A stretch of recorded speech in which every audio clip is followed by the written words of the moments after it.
ಎಲ್ಲ ಪದಾಧಿಕಾರಿಗಳಿಗೆ ಗೌರವಾನ್ವಿತ ಸದಸ್ಯರುಗಳಿಗೆ ಆತ್ಮೀಯ ಸ್ವಾಗತ. ಬಾಲಕೃಷ್ಣ ಮಂದಿರದ ಪರವಾಗಿ ಸ್ವಾಗತ ಬಯಸ್ತಾ ಇದ್ದೇವೆ.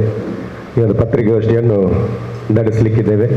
ಕುಂಪಲ ಅಷ್ಟಮಿ ಉತ್ಸವದ ಬಗ್ಗೆ ಪತ್ರಿಕಾಗೋಷ್ಠಿ ಇದೀಗ ನಡೆಯಲಿಕ್ಕಿದೆ. ಈ ಒಂದು ಪತ್ರಿಕಾಗೋಷ್ಠಿಯಲ್ಲಿ ಉಪಸ್ಥಿತರಿರುವವರು ಮಂದಿರದ ಪ್ರಧಾನ ಕಾರ್ಯದರ್ಶಿ ಆಗಿರುವಂಥ ಶ್ರೀಯುತ ರವೀಂದ್ರ ಕುಂಪಲ್ರವರು, ಹಾಗೆ ಮಂದಿರದ ಜೊತೆ ಕಾರ್ಯದರ್ಶಿ ಆಗಿರುವಂಥ ದೀಕ್ಷಿತ್ ನಿಸರ್ಗರ್ ಅವರು,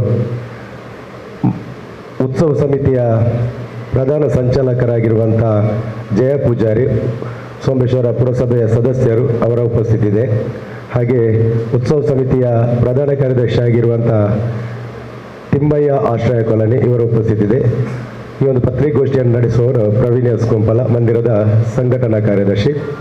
ಮಂದಿರದ ಅಧ್ಯಕ್ಷರು ಸತೀಶ್ ಕುಂಪಲ್ರು ಪತ್ರಿಕಾಗೋಷ್ಠಿ ನಡೆಸಬೇಕಿತ್ತು, ಆದರೂ ದಕ್ಷಿಣ ಕನ್ನಡ ಜಿಲ್ಲೆಯ ಭಾಜಪದ ವಿವಿಧ ಜವಾಬ್ದಾರಿ ಇರುವುದರಿಂದ ಈ ಒಂದು ಪತ್ರಿಕಾಗೋಷ್ಠಿಯಲ್ಲಿ ಅವರ ಅನುಪಸ್ಥಿತಿಯಲ್ಲಿ ನಾನೇ ನಡೆಸಿಕೊಡ್ತಾ ಇದ್ದೇನೆ.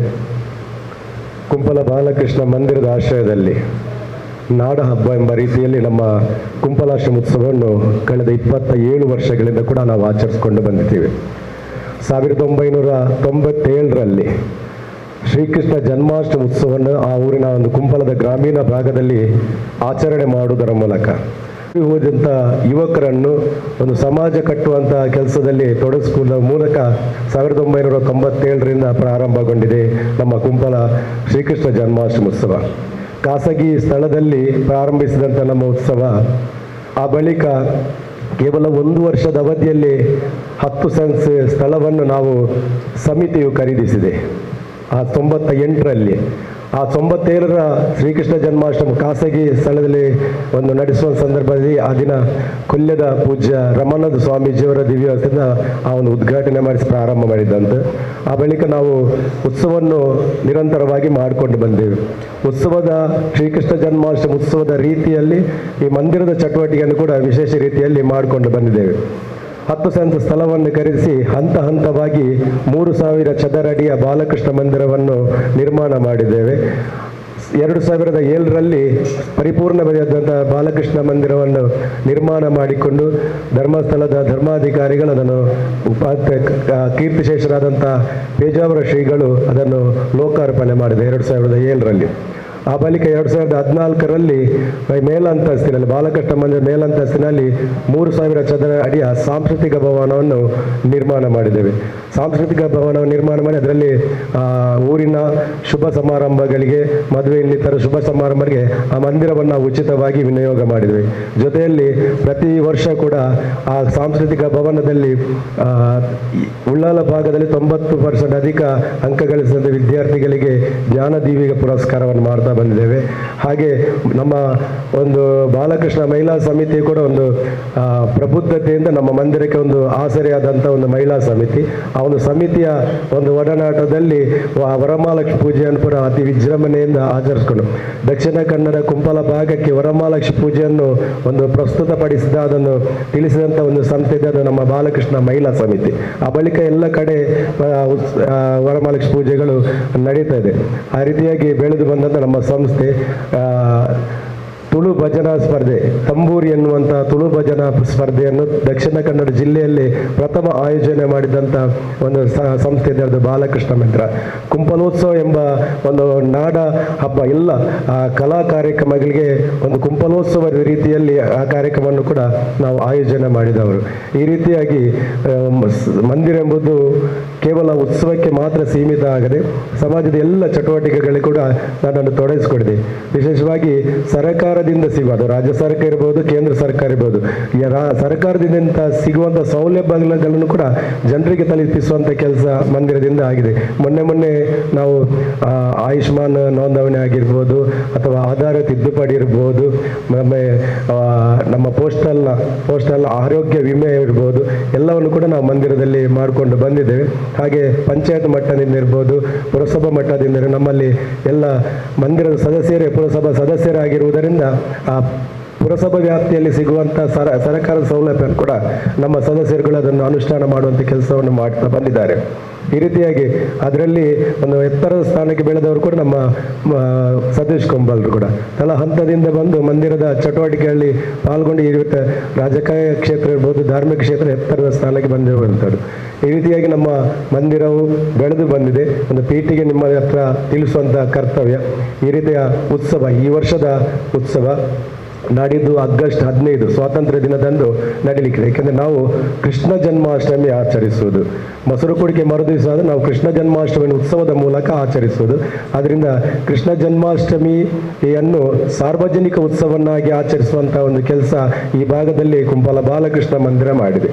ತಾರೀಕು ಬೆಳಗ್ಗೆ ಪ್ರಾತಃ ಕಾಲದಿಂದ ವೈದಿಕ ವಿಧಿವಿಧಾನ, ಸ್ಥಳ ಶುದ್ಧಿ, ಘನಹೋಮ. ಆ ಬಳಿಕ ನಮ್ಮ ಸಂಪ್ರದಾಯದ ಪ್ರಕಾರ ನಾವು ಮೊದಲು ನಮ್ಮ ಬೆಳ್ಳಿಯ ಪ್ರತಿಮೆ ಇರುವುದಕ್ಕೆ ನಮ್ಮ ಭಾವಚಿತ್ರದ, ಶ್ರೀಕೃಷ್ಣನ ಭಾವಚಿತ್ರದ ಆ ಸಂದರ್ಭದಲ್ಲಿ ನಮಗೆ ಮಂದಿರ ಆಗಲಿಲ್ಲ 1992. ಆ ಕೃಷ್ಣನ ಫೋಟೋವನ್ನು ಎಲ್ಲಿಡುವಂಥ ಒಂದು ಕಲ್ಪನೆ ಬಂದಾಗ ನಮ್ಮಲ್ಲಿ ಅಲ್ಲಿ ವೀರಾಂಜನೇಯ ವ್ಯಾಯಾಮ ಶಾಲೆ ಅಂತ ಇತ್ತು. ಅಲ್ಲಿ ನಾವಿಟ್ಟು ಪ್ರತಿ ವರ್ಷ ಉತ್ಸವ ಆಗುವಾಗ ಒಂದು ಅದನ್ನು ತರುವಂಥ ಕೆಲಸ ಪ್ರತಿ ರೀತಿ ಮಾಡ್ತಿದ್ದೇವೆ. ಮಂದಿರ ಆದಮೇಲೆ ಅದು ಬೆಳ್ಳಿಯ ಪ್ರತಿಮೆಗೆ ಮಾಡಿ ಮಂದಿರದಲ್ಲಿ ಇಟ್ಟಿದ್ದೇವೆ. ಆ ರೀತಿಯಾಗಿ ಆ ಸಂಪ್ರದಾಯ ಉಳಿಬೇಕೆಂಬ ನೆಲೆಯಲ್ಲಿ ವ್ಯಾಯಾಮ ಶಾಲೆಯಿಂದ ಈ ಪ್ರತಿ ವರ್ಷ ಕೂಡ ಫೋಟೋ ಅಲ್ಲ, ಈಗ ಮಂಗಲ ಕಲಶದ ಮೆರವಣಿಗೆ ಅಂತೇಳಿ ಆ ದಿನ ಕೃಷ್ಣ ಜನ್ಮಾಷ್ಟಮಿ ದಿನವೇ ಬೆಳಿಗ್ಗೆ 8 ಗಂಟೆಗೆ ಮಂಗಲ ಕಲಶದ ಮೆರವಣಿಗೆ ಹನುಮನಗರ ವೀರಾಂಜನೇಯ ವ್ಯಾಯಾಮ ಶಾಲೆಯಿಂದ ಮಂದಿರಕ್ಕೆ ಬರ್ತದೆ. ಆ ಬಳಿಕ ವಿವಿಧ ಭಜನಾ ಮಂಡಳಿಗಳಿಂದ ಭಜನೆ, ಮಧ್ಯಾಹ್ನದ ಮಹಾಪೂಜೆ. ಶ್ರೀಕೃಷ್ಣ ಜನ್ಮಾಷ್ಟಮಿ ಉತ್ಸವಕ್ಕೆ ನಾವು ಸಾಂಸ್ಕೃತಿಕ ಕಾರ್ಯಕ್ರಮಗಳನ್ನು ಕೂಡ ಜೋಡಣೆ ಮಾಡ್ತಾ ಬಂದವರು. ಈ ವರ್ಷ ಏನು ಮಾಡಿದರೆ ಒಂದು ವಾರದ ಮೊದಲೇ ಸಾಂಸ್ಕೃತಿಕ ಕಾರ್ಯಕ್ರಮನೆಲ್ಲ ಮುಗಿಸಿದ್ದೇವೆ. ಅದು ಮುದ್ದು ಕೃಷ್ಣ ವೇಷ ಸ್ಪರ್ಧೆ ಇರ್ಬೋದು, ವಿದ್ಯಾರ್ಥಿಗಳಿಗೆ ಚಿತ್ರಕಲಾ ಸ್ಪರ್ಧೆ, ಸಂಗೀತ ಸ್ಪರ್ಧೆ, ಬೇರೆ ಬೇರೆ ಸ್ಪರ್ಧೆ, ಸಾಂಸ್ಕೃತಿಕ ಕಲರವನ್ನೇ ಮಾಡಿದ್ದೇವೆ. ಮೊನ್ನೆ ಸರಿಸುಮಾರು ದಕ್ಷಿಣ ಕನ್ನಡ ವಿವಿಧ ಶಾಲೆಗಳಿಂದ 300ಕ್ಕೂ ಅಧಿಕ ವಿದ್ಯಾರ್ಥಿಗಳು ಈ ಒಂದು ನಮ್ಮ ಸಾಂಸ್ಕೃತಿಕ ಸ್ಪರ್ಧೆಯಲ್ಲಿ ಭಾಗವಹಿಸಿದ್ದಾರೆ. ಆ ರೀತಿಯ ಹಾಗೆ ಮತ್ತೆ ಆ ಸ್ಪರ್ಧೆಯನ್ನು ಮುಂಚೆ ಮಾಡಿದ್ದೇವೆ. ಅದನ್ನು ಉತ್ಸವದ ದಿನ ವೈದಿಕ ಪ್ರಕ್ರಿಯೆಗಳು, ಭಜನಾ ಕಾರ್ಯಕ್ರಮಗಳು, ಈ ವರ್ಷ ಮತ್ತೆ ಸಂಜೆ ನಡೆಯುವಂಥ ಶೋಭಾಯಾತ್ರೆ, ಸಾವಿರಾರು ಜನ ಸೇರುವಂತಹ ಒಂದು ಸಂದರ್ಭವೇ ಶೋಭಾಯಾತ್ರೆ. ಊರಿನ ಎಲ್ಲ ಸಂಘ ಸಂಸ್ಥೆಗಳ ಒಂದು 10ಕ್ಕೂ ಅಧಿಕ ಸ್ತಬ್ಧ ಚಿತ್ರಗಳು, ದೃಶ್ಯ ರೂಪಕಗಳು, ವೇಷಭೂಷಣಗಳು, ವಾದ್ಯ ಘೋಷಗಳು, ನಾಸಿಕ್ ಬ್ಯಾಂಡ್ ಇನ್ನಿತರ ಒಂದು ವಾದ್ಯ ಘೋಷಗಳೊಂದಿಗೆ ಬೆಳ್ಳಿ ಅಲಂಕೃತ ಬಾಲಕೃಷ್ಣ ದೇವರ ಶೋಭಾಯಾತ್ರೆ ಸಂಜೆ ಈ ವರ್ಷದ ಬೇಗ, ಯಾಕಂದರೆ ಸಂಜೆ 5 ಗಂಟೆಗೆ ಓಕುಳಿ ಮಡಕೆ ಹೊಡೆಯುವಂಥ ಕಾರ್ಯಕ್ರಮವನ್ನು ಪ್ರಾರಂಭ ಮಾಡ್ತಿದ್ದೇವೆ. ನೋಡಿ, ನೀವು ಪತ್ರಕರ್ತರಲ್ಲಿ ನೋಡಿರ್ಬೋದು, ದಕ್ಷಿಣ ಕನ್ನಡ ಜಿಲ್ಲೆ ಅತ್ಯಧಿಕ ಮಡಕೆ ಕಟ್ಟುವಂಥ ಒಂದು ಕೃಷ್ಣ ಜನ್ಮಾಷ್ಟಮಿ ಇದೆ, ಅದು ಕುಂಪಲಾಷ್ಟಮಿ. ಯಾಕಂದರೆ ಒಂದೊಂದು ಸಂಘ ಸಂಸ್ಥೆಯವರು 500ಕ್ಕೂ ಅಧಿಕ ಮಡಕೆಗಳನ್ನು ಕಟ್ತಾರೆ. ಆ ರೀತಿಯಾಗಿ ಸರಿಸುಮಾರು 5,000ಕ್ಕೂ ಅಧಿಕ ಮಡಕೆಗಳು ಕುಂಪಲದ ರಾಜರಸ್ತೆಯಲ್ಲಿ ರಾರಾಜಿಸ್ತದೆ. ಅದನ್ನೆಲ್ಲ ನಮ್ಮ ಓಂ ಫ್ರೆಂಡ್ಸ್ನ ಯುವಕರು, ನಮ್ಮ ಮಂದಿರದ ಆತ್ಮೀಯ ಸಂಸ್ಥೆ ಅದರ ಸಂಪ್ರದಾಯವನ್ನು ಅವರು ಮಾಡ್ತಾ ಬರ್ತಾರೆ. ಆ ಬಳಿಕ ಅದರ ಹಿಂಬದಿಯಿಂದಲೇ ಶ್ರೀಕೃಷ್ಣ ದೇವರ ಶೋಭಾಯಾತ್ರೆಗೆ ವಿಶೇಷ ಮೆರುಗನ್ನು ನೀಡಲಿಕ್ಕೆ ಸ್ತಬ್ಧ ಚಿತ್ರಗಳು ಬರ್ತದೆ. ಅದರಿಂದ ಆ ಬಳಿಕ ಶ್ರೀಕೃಷ್ಣನ ಬೆಳ್ಳಿಯ ಪ್ರತಿಮೆದ ದೃಶ್ಯ ನಮ್ಮ ಶೋಭಾಯಾತ್ರೆಯಲ್ಲಿ ವಿಶೇಷ ಮೆರುಗು ನೀಡಲಿಕ್ಕಿದೆ. ಈ ರೀತಿಯಾಗಿ ಕುಂಪಲಾಷ್ಟಮಿ ಉತ್ಸವದ ಈ ಒಂದು ಕಾರ್ಯಕ್ರಮಕ್ಕೆ ಮಾಧ್ಯಮದ ಎಲ್ಲ ಮಿತ್ರರನ್ನು ಕೂಡ ಆತ್ಮೀಯವಾಗಿ ಸ್ವಾಗತ ಮಾಡುತ್ತಾ, ಜೊತೆಯಲ್ಲಿ ಈ ಒಂದು ನಮ್ಮ ಕುಂಪಲಾಷ್ಟಮಿ ಉತ್ಸವದ ಒಂದು ಎಲ್ಲ ಕಾರ್ಯಕ್ರಮ ವಿಶೇಷ ಪ್ರಚಾರ ಕೊಡಬೇಕಾಗಿ ಬಾಲಕೃಷ್ಣ ಮಂದಿರದ ಪರವಾಗಿ ವಿನಂತಿಯನ್ನು ಮಾಡ್ತಾ ಇದ್ದೇವೆ. ಕಾನೂನಿಗೆ ನಾವು ಬೆಲೆ ಕೊಡುವವರು, ಅದನ್ನ ಕಮಿಷನರ್ ಆದೇಶವನ್ನು ಕೂಡ ನಾವು ಚಾಚು ತಪ್ಪದೆ ಪಾಲಿಸುವವರು. ಕಮಿಷನರ್ ನಾವು ಮಾತಾಡಿದ್ದೇವೆ, ನಮ್ಮ ಅಧ್ಯಕ್ಷರು ಸತೀಶ್ ಅಣ್ಣ ಮತ್ತು ನಮ್ಮ ಪದಾಧಿಕಾರಿ ಮಾತಾಡುವಂಥ ಅವರ ಕಾನೂನು ಇಲಾಖೆ ಏನು ನಮಗೆ ಅಧಿಸೂಚನೆ ಕೊಟ್ಟಿದೆ ಆ ಪ್ರಕಾರವೇ ಆಗ್ತದೆ. ಯಾಕಂದರೆ 10:30 ಗಂಟೆಯ ಡೆಡ್ಲೈನ್ ಕೊಟ್ಟಿದ್ದಾರೆ. ನಾವು ಅದಕ್ಕೆ ಈ ವರ್ಷ ನಮ್ಮ ಓಕುಲಿ ಪ್ರಾರಂಭ 5 ಗಂಟೆಗೆ ಮಾಡಬೇಕೆಂಬ ನಿರೀಕ್ಷೆಯಲ್ಲಿದ್ದೇವೆ. ನಾವು ಪ್ರಥಮ ದಕ್ಷಿಣ ಕನ್ನಡ ಜಿಲ್ಲೆ ಪ್ರಥಮ ಶೋಭಾಯಾತ್ರೆ ಉತ್ಸವ ನಮ್ಮ ಕುಂಪಲ, ಅದರಿಂದ ಎಲ್ಲರ ನಿರೀಕ್ಷೆ ಈ ಕಡೆ ಇರ್ತದೆ. ಕುಂಪಲದಲ್ಲಿ 12 ಗಂಟೆ ಆದರೆ ಯಾವ ರೀತಿಯಾಗಿ ತೊಂದರೆ ಆಗ್ತದೆ ಎಂಬ ಕಲ್ಪನೆ ಇರ್ತದೆ. ಆದ್ದರಿಂದ ನಾವು ಅದನ್ನು ಈ ಕಾನೂನಿನ ಚೌಕಟ್ಟಿನ ಒಳಗೆ ಅದನ್ನು 11 ಗಂಟೆಯ ಒಳಗೆ ಮುಗಿಸುವಂಥ ಪ್ರಯತ್ನಕ್ಕೆ ಈಗಾಗಲೇ ಎಲ್ಲ ಸಂಘ ಸಂಸ್ಥೆಯವರೊಟ್ಟಿಗೆ ಮಾತಾಡಿದ್ದೇವೆ.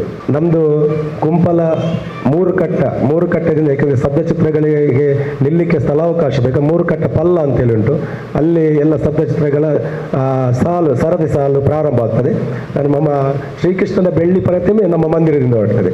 ಅದು ನಮಗೆ ಪ್ರಮುಖವಾದ ಶೋಭಾಯಾತ್ರೆ 3 ಕಟ್ಟದಿಂದ ಶಾಲಾ ಮೈದಾನದವರೆಗೆ, ಆ ಬಳಿಕ ಚೇತನ್ ನಗರ ದುರ್ಗಾ ಪರಮೇಶ್ವರೇಶ್ವರ ದೇವಸ್ಥಾನದವರೆಗೆ, ಆ ಬಳಿಕ ಶೋಭಾಯಾತ್ರೆ ಮುಗಿತಾ ಇರ್ತದೆ. ಬೈಪಾಸ್ ಚೇತನ್ ನಗರ ಅಲ್ಲಿವರೆಗೆ ನಮ್ಮದು ಓಕುಳಿ ಮಡಕೆ ಕಟ್ತಾ ಇದ್ದಾರೆ. ಈಗ ಬೈಪಾಸ್ವರೆಗೆ ಬರುವುದೇ, ಬೈಪಾಸ್ಗೆ ಹೋಗ್ತಾರೆ, ಅದು ಸ್ತಬ್ಧಚಿತ್ರ ತಿರುಗಿಸಲಿಕ್ಕೆ ಅವಕಾಶಕ್ಕಾಗಿ ಬೈಪಾಸ್ಗೆ ಹೋಗುತ್ತೆ, ಮೆರವಣಿಗೆ ಅಂತಲ್ಲ.